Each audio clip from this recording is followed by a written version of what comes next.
ಇನ್ನು ಮಹಾರಾಷ್ಟ್ರದ ಥಾಣೆಯಲ್ಲಿ ಧಾರಾಕಾರ ಮಳೆ ಆಗ್ತಿದೆ. ಫಾರ್ಮ್ ಹೌಸ್ನಲ್ಲಿ ಸಿಲುಕಿದ್ದ ಪ್ರವಾಸಿಗರನ್ನ ರಕ್ಷಣೆ ಮಾಡಲಾಗಿದೆ. ಕರ್ನಾಟಕ ಮಾತ್ರ ಅಲ್ಲ, ಬೇರೆ ಬೇರೆ ರಾಜ್ಯಗಳಲ್ಲೂ ಕೂಡ ಮಳೆ ಅಬ್ಬರ ಜೋರಿದೆ. ಮಹಾರಾಷ್ಟ್ರದಲ್ಲಿ ಫಾರ್ಮ್ ಹೌಸ್ನಲ್ಲಿ ಪ್ರವಾಸಿಗರು ಸಿಲುಕಿದ್ರು. ವೀಕೆಂಡ್ ಆಗಿರುವಂತಹ ಕಾರಣ ಶಹಾಪುರ ಬಳಿಯ ವಸಿನ್ನಲ್ಲಿದ್ದಂಥ 150 ಪ್ರವಾಸಿಗರು ಅವರನ್ನ NDRFನ ಟೀಮ್ ರಕ್ಷಿಸಿದ್ದಾರೆ.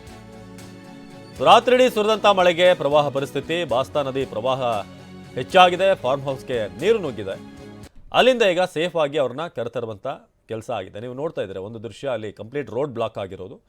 ಮತ್ತೊಂದು ಕಡೆ ಥಾಣೆ ಅಲ್ಲಿನ ರಕ್ಷಣಾ ಸಿಬ್ಬಂದಿ SDRFನ ಟೀಮ್ ಏನಿದ್ದಾರೆ ಅವರು ಹೋಗಿ ರಬ್ಬರ್ ಬೋಟ್ಗಳನ್ನು ಬಳಸಿ ಅವರಿಗೆಲ್ಲ ಲೈಫ್ ಜಾಕೆಟ್ ಕೊಟ್ಟು ಅಲ್ಲಿಂದ ಈಗ ಕರ್ಕೊಂಡು ಬರಲಾಗಿದೆ.